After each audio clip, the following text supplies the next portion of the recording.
अच्छा, what are the differential जो questions आए हुए हैं ओरल कैविटी के, वो हैं what are the differential diagnosis of oral ulcers. क्या क्या रीजंस होती हैं कि ओरल कैविटी में अल्सर्स बन जाएं? क्या नॉलेज में है कि क्या क्या कॉजेज से अल्सर्स बन जाते हैं ओरल कैविटी में? एक तो सबसे कॉमन कॉज जो हमारी एज ग्रुप में होता है वो हर्पीज रेबियालिस होता है।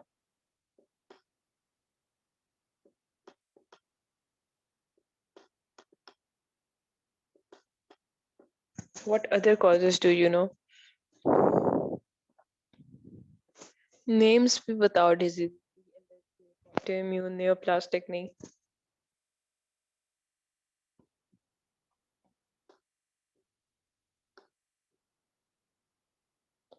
अच्छा, एप्थस अल्सर एक, ठीक है, वो भी इन रिलेशन टू स्ट्रेस निकल आता है, खुद ही रिजॉल्व हो जाता है। उसके अंदर क्या होता है, ग्रेश बेस होती है, ये वाली जो ग्रेश बेस होती है, इसमें जो ग्रेश बेस होती है इसका मतलब होता है कि वहां पे ग्रेनुलेशन टिश्यू है, और जो रेडेड एरिया है वो एरिथीमा है।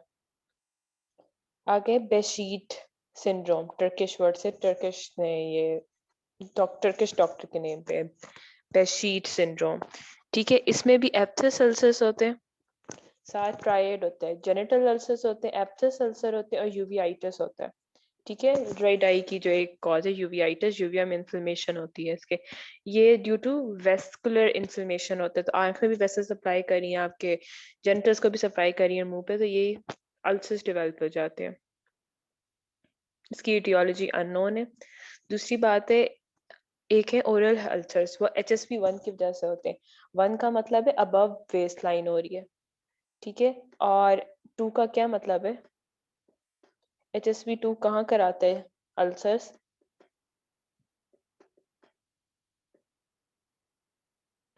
HSP2 के अल्सर्स जो होते हैं वो बिलो वेस्ट लाइन होते हैं, जेनिटल ऑर्गन्स पे,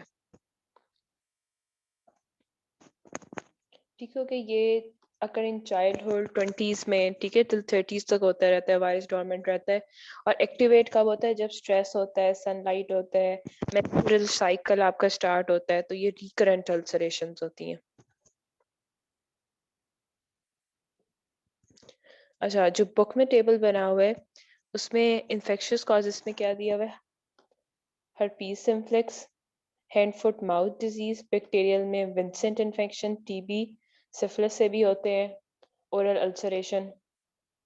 उसके बाद फंगल में कैंडिडाइसिस, इम्यून डिसऑर्डर में एप्थस, बेशीट सिंड्रोम, ट्रॉमा की वजह से जो जो आपके जबान के साथ कुछ लग जाता है तो छाला बन जाता है, ठीक है। कुछ गर्म खा लेते, हॉट फूड खा लेते तो छाला बन जाता है, सिंपल कॉजेस भी लिख सकते हो।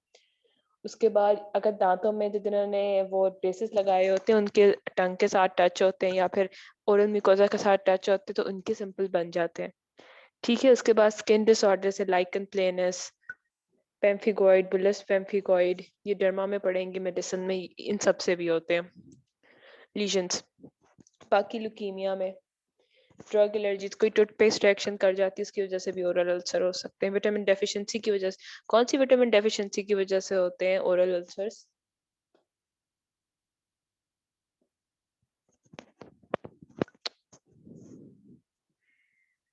सी की वजह से नहीं, थिंक अगेन, विटामिन डेफिशिएंसीज।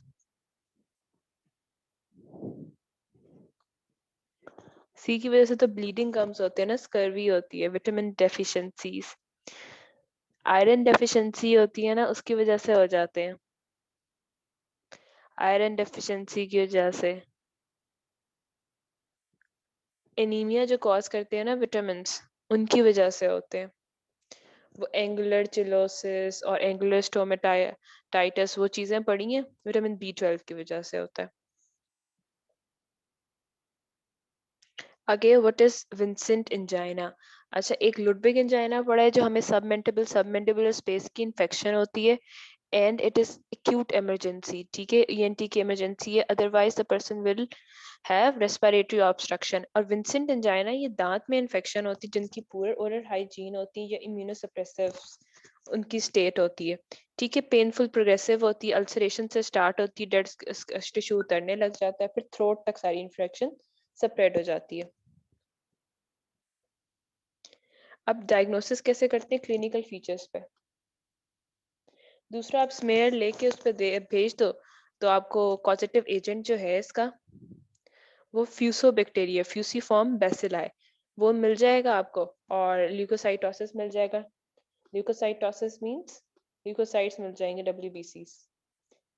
उसके बाद अदर थिंग, इसको ट्रीटमेंट कैसे करना है? ट्रीटमेंट इसको आप डिब्राइव करोगे, सारा necrotic area, dead necrotic area die और इसको सारा साफ करोगे। ओरल हाइजीन में आप उसको माउथ वॉश बताओगे सोडियम बाइकार्बोनेट का। उसके बाद अगर सिस्टेमिक इन्वॉल्वमेंट है तो आप सजेस्ट करोगे कि मेट्रोनिडाजोल दे दे, एम्पिसिलिन दे दो, पेनिसिलिन भी दे सकते हैं।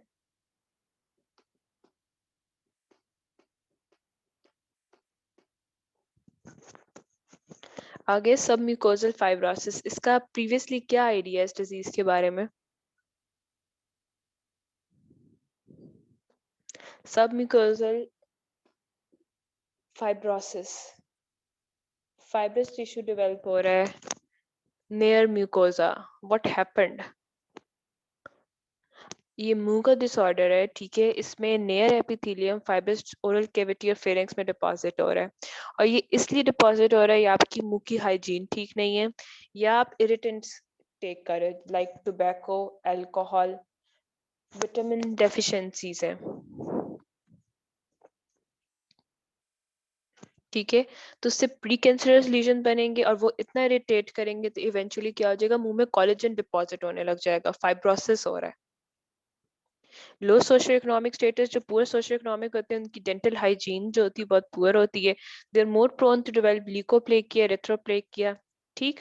उसके बाद टोबैको चेइंग जो है ना इरिटेट करता है, अगेन अल्कोहल इंक्रीज कर देता है आपके ल्यूकोप्लेकिया का रिस्क। न्यूट्रिशन डेफिशिएंसीज हैं, विटामिन ए, जिंक, एंटीऑक्सीडेंट। और ये कैसे करता है? ये करते हैं जो पान च्यू कर रहे हैं उसमें नट से रिलीज एल्कलॉइड्स होते हैं, ठीक है। वो फाइब्रोब्लास्ट को एक्टिवेट स्टिमुलेट करते हैं, और टेनिन क्या कर देते हैं, रिड्यूस कर देता है। एक तो कोलेजन की डिग्रेडेशन रिड्यूस कर देता है बाय रिड्यूसिंग कोलेजनेसिस एंजाइम, हमारी बॉडी के कोलेजनेसिस को रिड्यूस कर देता है। उसके बाद क्या होता है कि कोलेजन फाइबर की प्रोडक्शन इंक्रीज हो गई है, ज्यादा क्रॉस लिंकिंग हो गई है, और सारे एक्यूमुलेशन ऑफ सारा सब म्यूकोजा में कोलेजन एक्यूमुलेट हो गया। क्या हुआ कि पहले इरिटेंट ने एल्कलॉइड्स जो थे वो फाइब्रोब्लास्ट को स्टिमुलेट कर दिया, फाइब्रोब्लास्ट को स्टिमुलेट किया तो कोलेजन प्रोडक्शन इंक्रीज हो गई, एंड आल्सो रिडक्शन और डिग्रेडेशन ऑफ कोलेजनेसिस, ठीक है। तो जब कोलेजनेसिस उसको डिग्रेड नहीं करे और एक्सेसिव प्रोडक्शन हो रही है तो सारा का मुंह लॉक जॉ में चला जाएगा, सारा का सारा मुंह में फाइब्रोसिस जाएगा, वो मुंह खोल भी नहीं सकेंगे, ठीक है। It's a fibroblastic transformation of connective tissue in the lamina propria preceded, पहले एक वेसिकल फॉर्म होती है, उसके बाद क्या होता है फाइब्रो इलेक्ट्रोटोटिक ट्रांसफॉर्मेशन हो जाती है, फिर प्रोग्रेसिव ट्रिस्मस होगा, लॉक जॉ हो जाएगा, वो बंदा मुंह खोल ही नहीं सकेगा, थोड़ा सा खोल सकेगा, in difficulty to protrude the tongue out। अब इसमें कोई एज लिमिट नहीं है और कोई जेंडर की भी नहीं है, लेकिन जो सिम्टम्स आपको बताएंगे वो कहेंगे कि हमसे स्पाइसी फूड टॉलरेट नहीं होता, ठीक है, और मुंह में कांस्टेंट बर्निंग की सेंसेशन है। उसके बाद रिपीटेड वेसिकल फॉर्म हो रहे हैं। तो ऊपर हमने जो डीडीज किए थे ओरल अल्सर के, what were the DDs?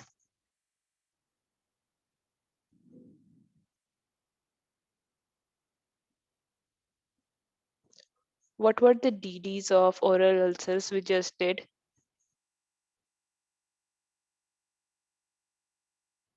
Aphthous ulcer. What else? Herpes labialis should be the topmost.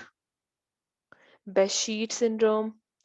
एक उसका डीडी क्या है, सबम्यूकोजल फाइब्रोसिस भी है, क्योंकि इसका क्लिनिकल फीचर है ना repeated vesicle eruption, difficulty in opening mouth and difficulty to protrude the tongue. अब क्या देंगे, स्टेरॉइड देंगे ताकि इन्फ्लेमेशन रिड्यूस हो जाए, राइट, एंड स्टेरॉइड एक और काम भी करता है, कोलेजन को डिग्रेड करता है।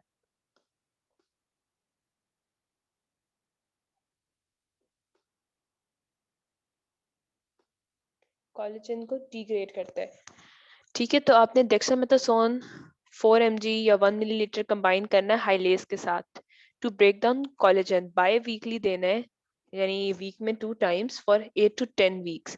उसके बाद उनसे कहना है ये जो आप पान, टोबैको, फूड जो पंजेंट आपको इरिटेट करे वो नहीं खाना, साथ में एनीमिया, विटामिन डेफिशिएंसी ट्रीट करनी है, और उनको करना है जा ओपनिंग एक्सरसाइजेस करें।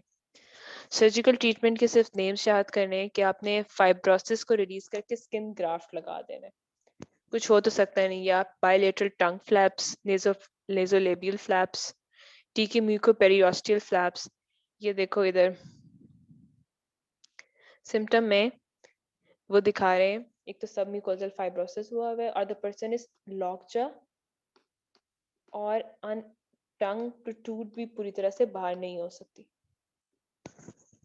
अब ये देखो नेजोलेबियल फ्लैप की आउटलाइन ड्रॉ की और उसके बाद फिर रिमूव कर रहे हैं।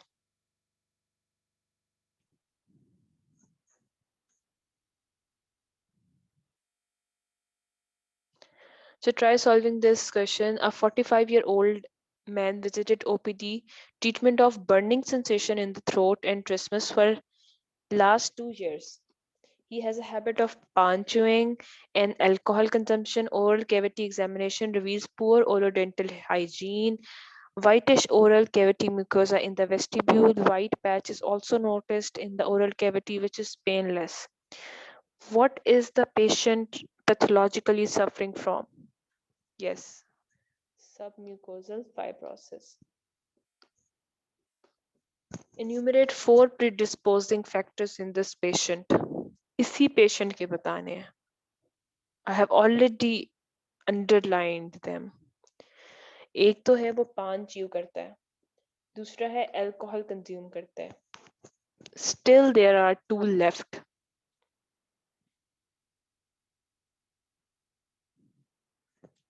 इसी पेशेंट के बताने, वो स्मोकर नहीं है. Please do not create, you will just lose marks. Do not create a scenario. Poor hygiene है. 3 हो गया. 1 pan chewing, 2 alcohol consumption, you are missing 1. 3 हो गया poor oral hygiene. 4 क्या है? कैसे है immune deficient?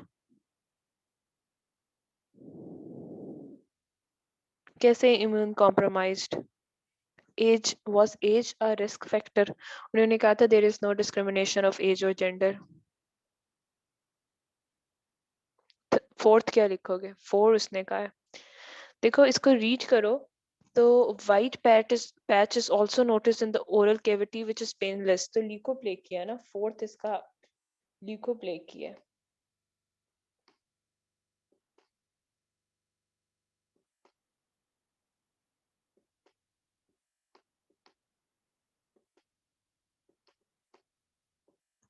ठीक है, 4th लीको किया हुआ है.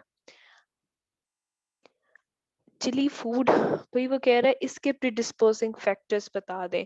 तो उसमें paan chewing, alcohol consumption, poor orodental hygiene, leukoplakia. उसके बाद लिखा हुआ है what is the pathological significance of these condition. क्या सिग्निफिकेंस है in contributing to SMF? How does these lesions contribute to SMF? Simple है, फाइब्रोलास्टोटिक ट्रांसफॉर्मेशन हो जाती है कनेक्टिव टिश्यू में और एक्सेसिव कोलेजन प्रोडक्शन स्टार्ट हो जाती है. इसमें ये वाला फ्लो चार्ट ड्रॉ करना है.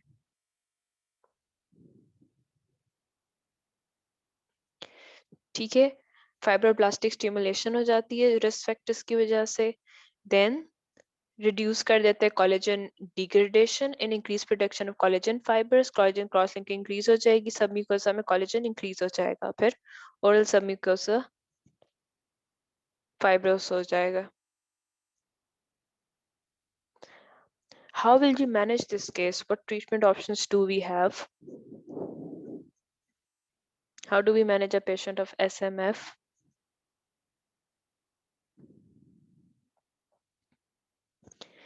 पहले तो आप इस लीजन की बायोप्सी करा लो to exclude cancer.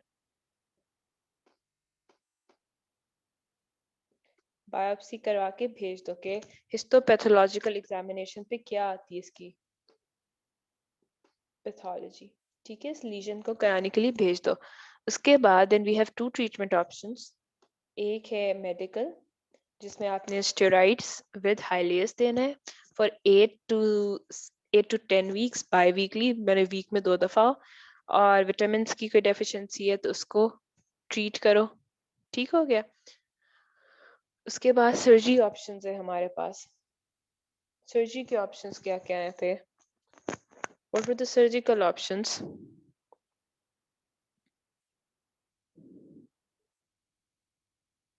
Surgical options के नेम्स लिख रहे हैं। ये हमारे पास सर्जिकल ऑप्शंस थे कि simple release of fibrosis, skin grafting कर दें, बायलेटरल टंग फ्लैप्स लगा दें, नेजोलेबियल फ्लैप्स लगा दें। ये 3-4 नेम्स तो आने चाहिए। आगे आ जाओ। A 22-year-old medical student living in hostel for last 4 years has a repeated history of painful ulcers in the throat during her class test and annual exam. What is the diagnosis? क्या diagnosis है?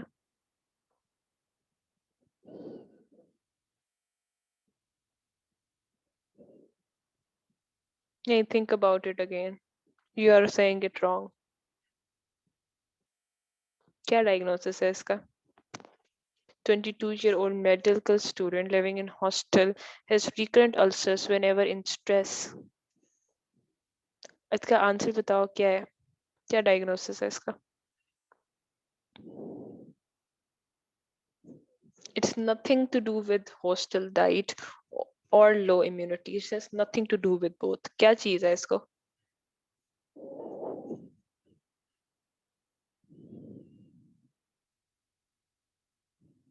Stress ulcers क्या चीज होती है?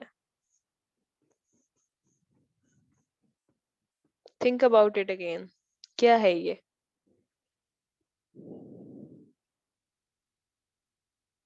इसको herpes labialis है, and I'm really sad that nobody answered.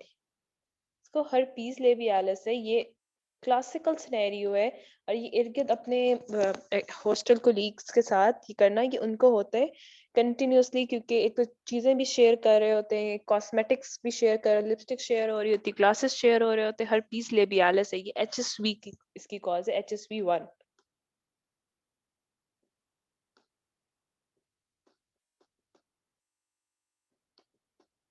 ठीक है, herpes labialis ड्यू HSV1। और मैनेजमेंट क्या होती है? एक तो सिम्टोमेटिक मैनेजमेंट है, अगर इसको पेन वगैरह हो रही है, ओरल हाइजीन सजेस्ट कर दो। उसके बाद एसाइक्लोवीर देते हैं 200 mg 5 times a day for 5 days so they can।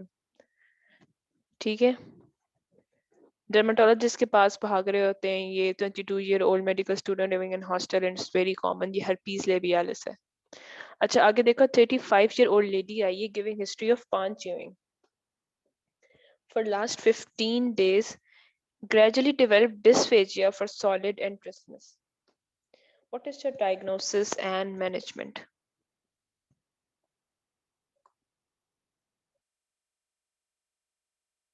The SMF है, right? Classical SMF है। अब मैनेजमेंट में लिखना है कि we would biopsy if there is a lesion, send for histopathological examination। उसमें था lesion ना, इसमें तो lesion का बताया ही नहीं हुआ।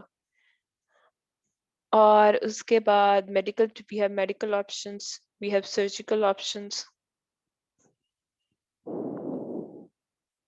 एप्थस अल्सर नहीं है, I am sorry. Aphthous ulcer की तो कॉज भी अननोन है और it's usually secondary. Aphthous ulcer within किसी डिजीज के होता है, लाइक बेशी सिंड्रोम में एप्थस अल्सर होता है, विद इन किसी डिजीज के अंदर होता है। ये herpes labialis है, इतना कॉमन है, इतने ज्यादा सुनते हैं आप लोगों के आसपास। हम लोगों के आसपास इतने बच्चे होते हैं जो हॉस्टल में रह रहे होते हैं और पुअर हाइजीन की वजह से, शेयरिंग की वजह से किसी का ग्लास उठा के मुंह पे लगा लिया, लिपस्टिक्स शेयर कर ली, gives rise to herpes labialis। और फिर वो रिकरेंट होता है जब भी वो स्ट्रेस में होते हैं, एग्जाम स्ट्रेस हो गया, मेंस्ट्रुअल साइकिल आ गया, रोना आ गया, एनीथिंग जो इमोशनली जैसे अपसेट होते हैं वो एक्टिवेट हो जाती है, sunlight as little as that. आगे है स्क्वेमस सेल कार्सिनोमा। अच्छा एक बात बतानी है, जो हमारे ओरल म्यूकोजा के जो होते हैं ना कैंसर, उसकी मोस्ट कॉमन जो टाइप आती है हिस्टोपैथोलॉजिकल एग्जामिनेशन में स्क्वेमस सेल कार्सिनोमा आती है, ठीक हो गया। और इसके अगेन टोबैको अल्कोहल का कॉज होते हैं। जो एसएमएफ है, ल्यूकोप्लेकी है, एरिथ्रोप्लेकी है, वो सारे प्री कैंसरस लीजन है। They will eventually lead to oral cancer. सब एग्री करते हैं इस बात से। ल्यूकोप्लेकिया, एरिथ्रोप्लेकिया, सब म्यूकोसल फाइब्रोसिस जो है प्री कैंसरस लीजन्स हैं and they will eventually cause oral carcinoma.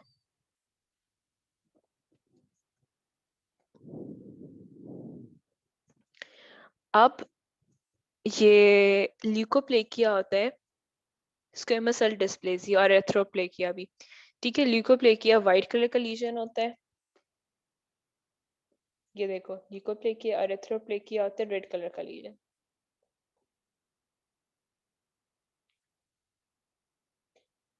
अब ल्यूकोप्लेकिया को ओरल कैंडिडाइसिस से ऐसे करते हैं कि कैंडिडाइसिस जो होता है ना उसके टंग पे होता है तो उसको इजीली स्क्रैप कर सकते हैं, और दूसरा इम्यूनो कॉम्प्रोमाइज स्टेट में होता है। एचआईवी का पेशेंट होगा, स्टेरॉइड्स पे होगा, और हेरी ल्यूकोप्लेकिया में तो बकायदा बाल, ठीक है, हेरी पैच नजर आ रहा होता है, और वो ईबीवी इंड्यूस्ड होता है।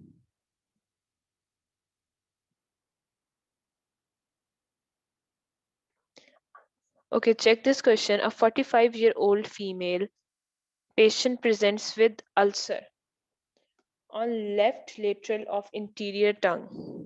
ठीक है, लेफ्ट लेटरल ऑफ इंटीरियर टंग, इसी तरह से इसी पोजीशन पे एक अल्सर बना हुआ है उसके, फॉर लास्ट 5 मंथ से बना हुआ है, right. It is 1.5 centimeter in largest diameter. No lymph nodes are palpable. What is the most probable diagnosis?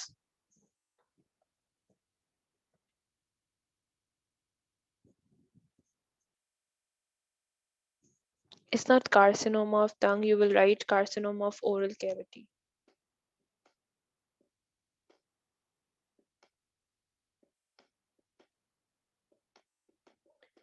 Achha, what are the pre-malignant conditions of oral cavity?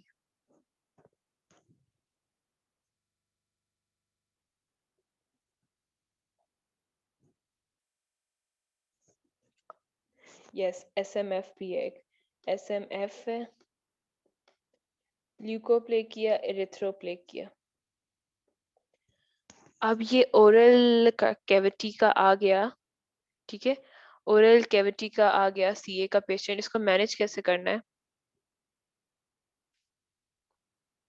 MCQ आता है most common histopathological exam पे कौन सा आता है oral cavity का, तो squamous cell carcinoma है उसका। और उसके बाद इन्वेस्टिगेशन क्या करवानी, वही बायोप्सी करवानी है और हिस्टोपैथोलॉजिकल एग्जामिनेशन के लिए भेजना है, सीटी करवाना है टू सी कि कितनी इन्वॉल्वमेंट है, ठीक है, कितना एक्सटेंड है, कौन सी बोन को, मैक्सिला को इन्वॉल्व करे, मैंडिबल को इन्वॉल्व करे कि नहीं। उसके बाद क्या करना है, ट्रीटमेंट। ट्रीटमेंट में क्या करना है, अगर T1 है तो सर्जिकल एक्सिजन करनी है, T2 में रेडियो करनी है इफ बोन नॉट इन्वॉल्व। अगर बोन इन्वॉल्व हो जाती है then treatment of choice is surgery. T3 T4 में सर्जिकल डिसेक्ट करना है और फिर पोस्ट ऑप रेडियो लगानी है।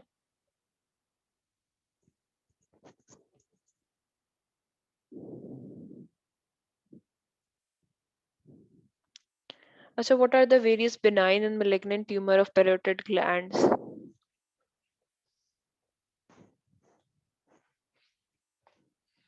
Pleomorphic adenoma तो सुना है।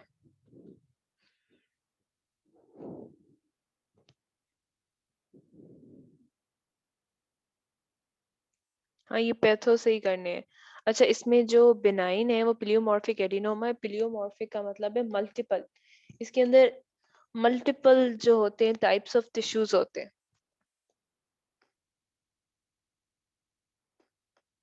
ये बिनाइन है, मल्टीपल टाइप्स ऑफ टिश्यूज होते हैं, टिश्यूज का मैस होता है ये। उसके बाद वार्थिन ट्यूमर है। वार्थिन ट्यूमर सिस्टिक ट्यूमर होता है, इसके अंदर लिम्फोसाइट्स होते हैं। मेलिग्नेंट है मीको एपिडर्मोइड कार्सिनोमा, इसमें फेशियल नर्व भी इन्वॉल्व होती है, और डिनोइड सिस्टिक कार्सिनोमा।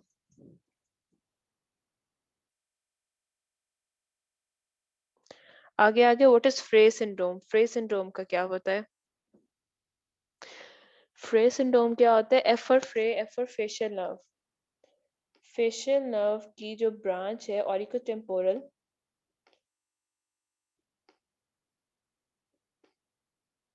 वो पैरोटिड को सप्लाई कर रही है। ठीक हो गया? वो पैरोटिड को सप्लाई कर रही है, लेकिन आफ्टर पैरोटिड सर्जरी कुछ मिस डायरेक्शन होगी नर्व सप्लाई की। ठीक है, मिस डायरेक्शन ये हुई कि जो पैरासिम्पथेटिक फाइबर होते हैं और एक सिंपथेटिक फाइबर होते हैं।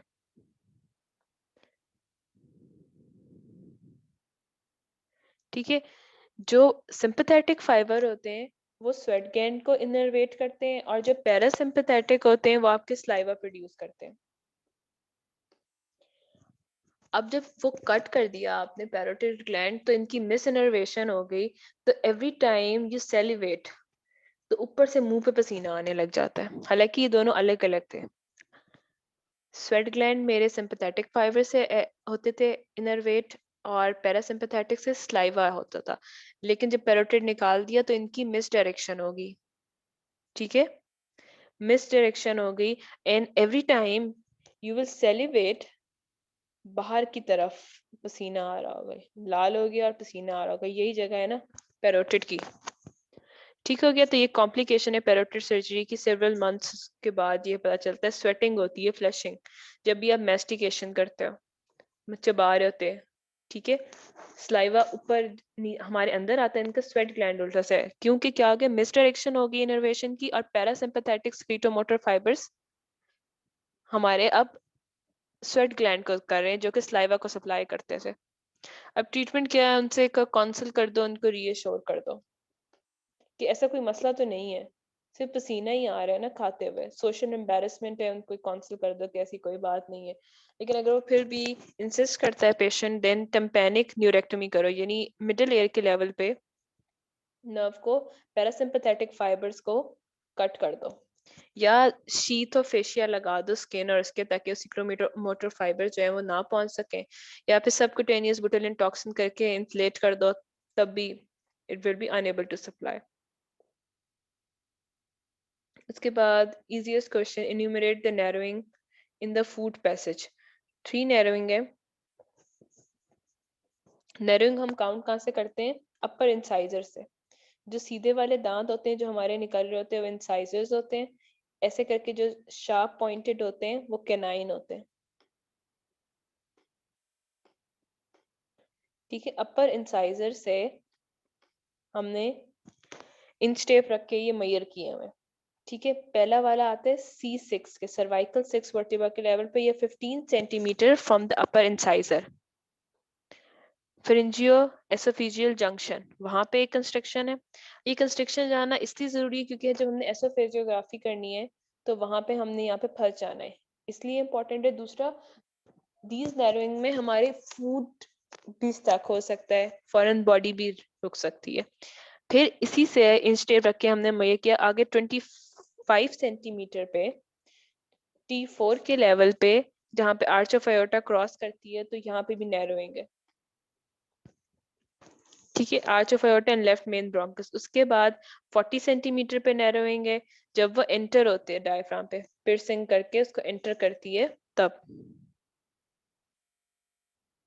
उसके बाद ये क्वेश्चन है, 40-year-old female presented in outpatient department with complaints of progressive dysphagia for last 1 year. On examination, she is looking pale with angular cheilitis.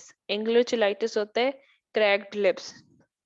Rest of the ENT examination was remarkable. What is the most probable diagnosis? Investigation you suggest to confirm the diagnosis, give logic, and what surgical procedure is recommended?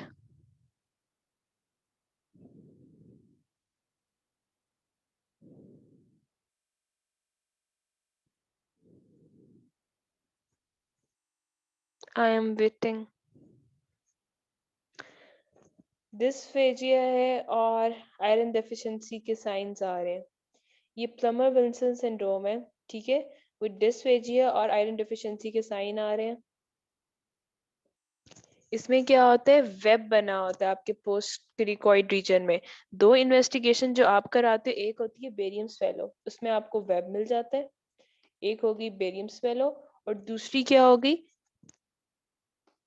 एसोफेगोस्कोपी। एसोफेगोस्कोपी में भी यहीं पे webs नजर आएंगे। दो हो गई है हमारी, एक होगी बेरियम स्वेलो, दूसरी होगी एसोफेगोस्कोपी। उसके बाद surgical procedures recommended in this case. Surgical procedure क्या करना है, हमने डायलेट करना है of the web area by using oesophageal bogies. एक इसके सिम्टम्स ये आते हैं कि डिस्फेजिया होगा, टंग की एट्रोपी होगी, लिप्स क्रैक्ड होंगे, पोस्ट क्रिकॉइड में वेब नजर आएंगे हमें बेरियम स्वेलो पे, और एसोफेगोग्राफ एसोफेगोस्कोपी में ये क्या होते हैं, spoon shape nails, koilonychia spoon shape nails, और वो भी हमें तब मिलते हैं जब आयरन डेफिशिएंसी एनीमिया हो रहा होता है। ये बेरियम स्वेलो पे स्ट्रिचर मिल गया हमें, स्ट्रिचर इज नैरोइंग होगी इनमें। अच्छा, अब है अ 40-year female suffering from progressive dysphagia for solid and dyspnea. Her clinical examination revealed chylonychia, pallor, loss of laryngeal crepitus. What is the diagnosis and how will you manage?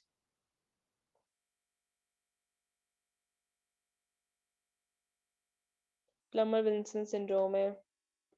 How will you manage? एक तो management में आप क्या करते हो, investigate करो cause. Investigations दो लिखवाई हैं, बेरियम स्वेलो पे आपको एक फाइंडिंग मिलेगी, एक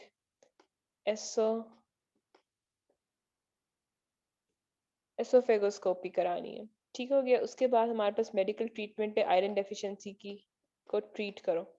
दूसरा सर्जिकल है, सर्जिकली डायलेट करो।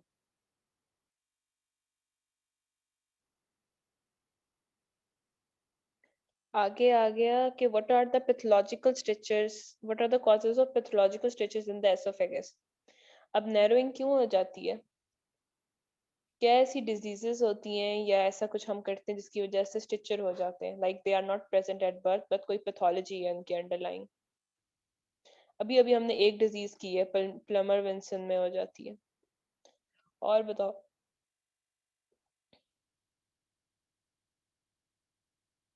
जर्ड में हो जाती है, वेरी गुड। जिसका एंडोस्कोपी करते हैं उसमें भी हो जाती हैं। अगर किसी ने क्रोसिव सब्सटेंसेस पी ली हैं, ठीक है, उसमें हो जाती है। यस, बर्न्स में हो जाती है, क्रोसिव सब्सटेंसेस में हो जाती है। जो प्रोसीजर्स हम करते हैं उसके बाद फाइब्रोसिस हो जाती है, स्क्लेरोडर्मा, ठीक है, जर्ड में हो जाती है। किसी ने लाई या क्रोसिव केमिकल्स पी लिए हैं, एसोफेजियल सर्जरी के बाद हो जाती है। ठीक है, अगर काफी लंबे टाइम तक एनजी ट्यूब्स डालते रहो, एनजी ट्यूब्स डेली लाए, उसके बाद स्ट्रक्चर फॉर्म हो जाएगा, कैंसर में होती है, राइट। ये सारी पैथोलॉजिकल कॉजेज हैं।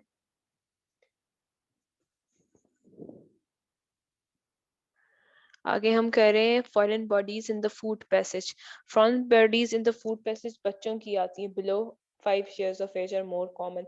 या तो फिर ऐसा हो कि अनकॉन्शियस हो, एपिलेप्टिक सीजर्स आ रहे हो, तो हम फॉरेन मुंह को, जबान को करते हैं ताकि अंदर की तरफ कोई इनकल्स ना कर ले, जबान देना चली जाए। डीप स्लीप में, अल्कोहलिक इंटॉक्सिकेशन में, ठीक है, ये केयरलेसनेस, हम खा रहे होते हैं, हंस रहे होते हैं साथ, और अंदर चला जाता है। या तो फिर किसी के नैरो हुआ हुआ, ठीक है, प्लमर विल्सन में अभी हमने डिजीज की है, उसमें नैरोइंग हुई हुई है। कार्सिनोमा ऑफ एसोफेगस हुआ हुआ है, उसमें नैरोइंग हुई हुई है।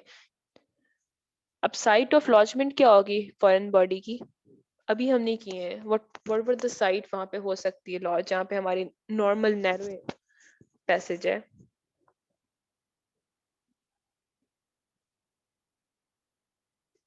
हमारे 3 नेचुरल नैरोइंग थी एसोफेगस में।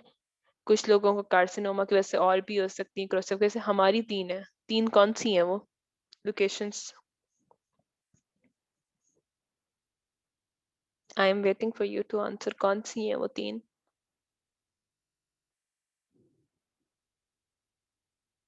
किस किस लेवल पे है?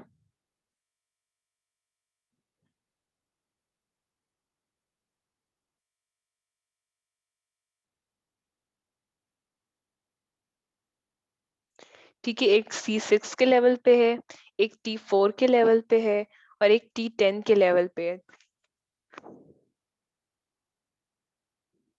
ठीक है, वहां पे हमारी नेचुरल नैरोइंग है पैसेज की।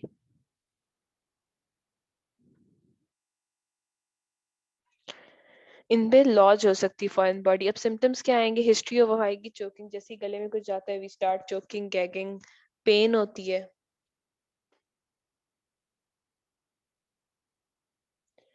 डिस्फेगिया होता है, वी आर ऑब्स्ट्रक्टिव स्वेलिंग हो जाती है, स्लाइवा टूल करता है, रेस्पिरेटरी डिस्ट्रेस होता है, आंखों से हमारे पानी आने लगता है, सांस आना रुक रही होती है।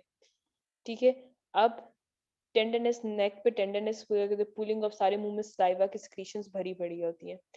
अब इन्वेस्टिगेट हम ऐसे क्या करेंगे? पीए और लेटरल व्यू नेक का करवाएंगे, पीए और लेटरल व्यू चेस्ट का कराएंगे, इंक्लूडिंग एब्डोमेन। ये सिर्फ इन्वेस्टिगेशन की ये लाइन लिखनी है। Posterior interior and lateral view of neck, posterior interior lateral view of chest with abdomen. ये देखो इस बच्चे का कॉइन गया है, तो आपने एक तो P A view of neck, chest and abdomen, और लेटरल व्यू कराना है। ये इन्वेस्टिगेशंस करानी है। मैनेजमेंट क्या है? एंडोस्कोपिक रिमूवल कर दें। ठीक है, अंडर जीए, अंडर जनरल एनेस्थीसिया। मतलब हमारे पास अब एक रिजिड है प्रोसीजर। रिजिड का मतलब होता है पाइप रॉड्स होते हैं ये स्टील के, वो आपके पेशेंट के साइज के मुताबिक डाले जाते हैं। ठीक है, दूसरा हमारे पास फ्लेक्सिबल ऑप्शन है, वो फ्लेक्सिबल आराम से चला जाता है। अगर इस तरह से नहीं निकलता तो फिर हमें कटिंग करनी होगी, सर्वाइकल एसोफेगोटमी करनी होगी, मतलब कटिंग करना पड़ेगी एसोफेगस की। अगर अबव थोरेसिक है तो सर्वाइकल करनी पड़ेगी, और अगर बिलो थोरेसिक है तो ट्रांस थोरेसिक, अगर थोरेसिक में तो ट्रांस थोरेसिक एसोफेगोटमी करनी होगी। अब ये क्वेश्चन देखो, a 2-year old child brought to medical emergency department with history of ingestion of 5 rupees coin. How will you manage the case? What are the complications of the procedure carried out in this patient? बताओ, how will you manage this? सबसे पहले तो investigations लिखनी है हमने। Investigations क्या लिखवाई हैं? एक्सरे के व्यूज लिखने हैं।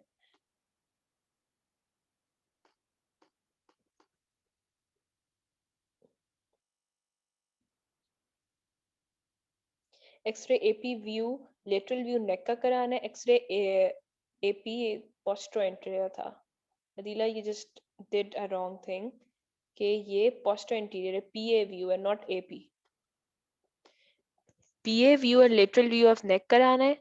ठीक है, फिर पीए व्यू और lateral view of chest including abdomen कराना है। ये करानी है 2-3 इन्वेस्टिगेशन। उसके बाद हमने क्या करना है? एंडोस्कोपिक रिमूवल के लिए जीए दें, जनरल एनेस्थीसिया के अंदर करना है। अब what are the complication of the procedure carried out in this patient? क्या कॉम्प्लिकेशन होंगी?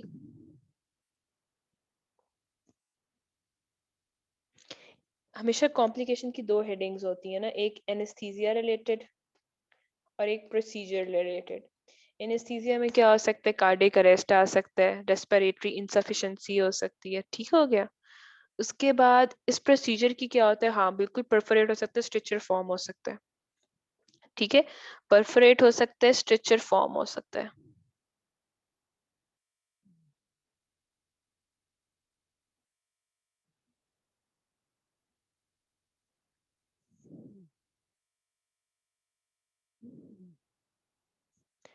आगे देखो, an old person presented an accident emergency department with complaints of complete dysphagia, odonophagia.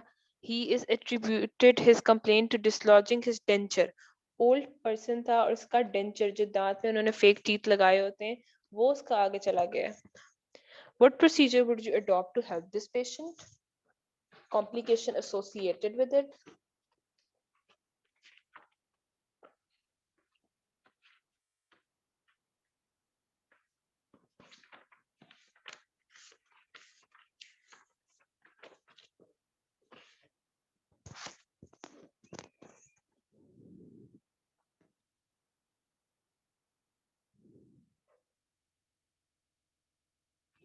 Anaesthesia की कॉम्प्लिकेशन होती है, कार्डियक अरेस्ट आ जाता है, ठीक है, रेस्पिरेटरी इनसफिशिएंसी हो जाती है, the person might not wake up after it,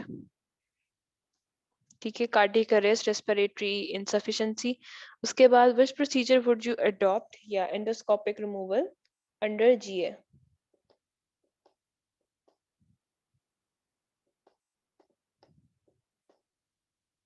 endoscopic removal of foreign body under GA. आगे लिखा हुआ है what complications are associated with initial procedure.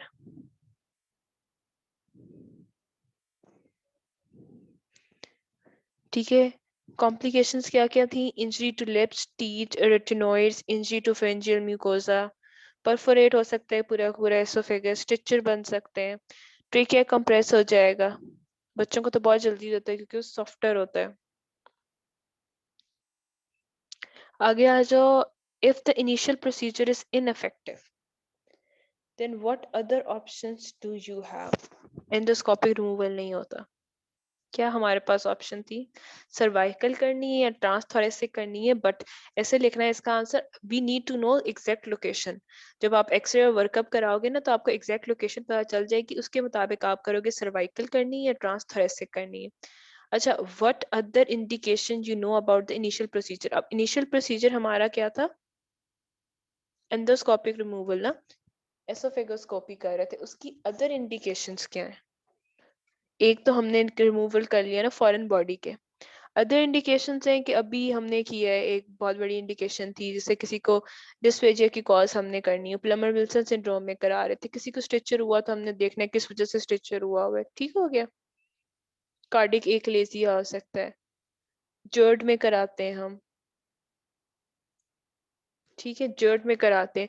उसके बाद बायोप्सी लेनी हो, अगर एसोफेजियल कार्सिनोमा है, बायोप्सी लेनी हो, then we will do it. और किस लिए कराएंगे? अगर इंजेक्शन लगाना है वेरिसीस में तब करेंगे हम.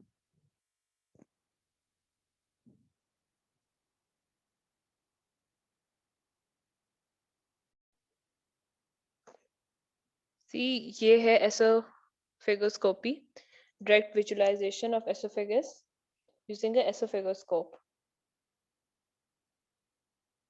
फ्लेक्सिबल हो सकती है और रिजिड भी हो सकती है.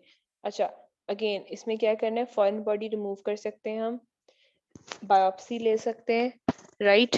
कॉज है, देखोगे तो आप कॉज भी फाइंड कर सकते हो किस चीज के स्टिचेस क्यों बने हुए हैं. ये जो है ये पाइप होते हैं, ये रिजिड कहते हैं इसको.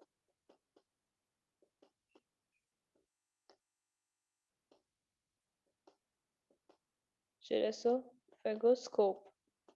ठीक है, ये साइज के मुताबिक इंसर्ट करते हैं.